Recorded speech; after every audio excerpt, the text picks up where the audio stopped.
in a quaint little village called Pavanpur.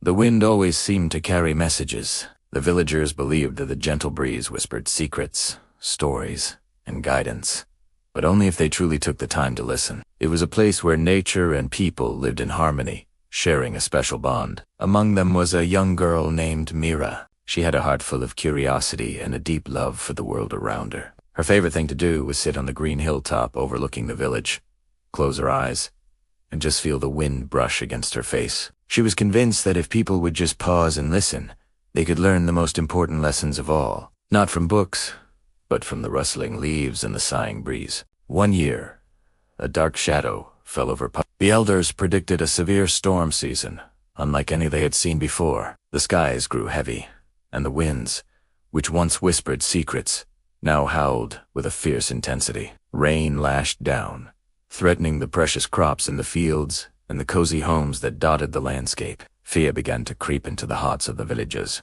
Panic spread like wildfire, and soon, everyone was arguing. Some wanted to save the crops first.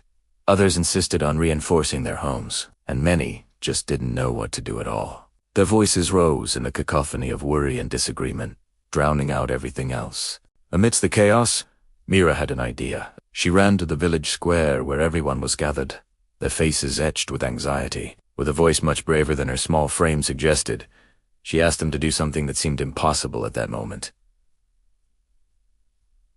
She asked them to stop arguing, to stop worrying, and to simply sit quietly with her for just a little while. She urged them to listen, not to each other's fears, but to the wind itself. Skeptical but exhausted from arguing, the villagers hesitantly agreed. They sat down, some on the wet ground, others on stone benches, and fell silent. As the noise of their arguments faded, a new world of sound opened up. They started to hear what Mira had always heard. They noticed the subtle patterns in the wind song. They saw how it herded the clouds across the sky, revealing the direction the storm was moving. They heard the distant rumble of rivers swelling with rainwater, a sound they had ignored in their panic. They observed how the ancient trees bent and swayed, showing them which branches were weak and which were strong. It was as if the wind, the clouds, and the trees were giving them a map, a guide to surviving the storm. Inspired by this newfound clarity, a sense of purpose replaced their fear. The villagers began to work together,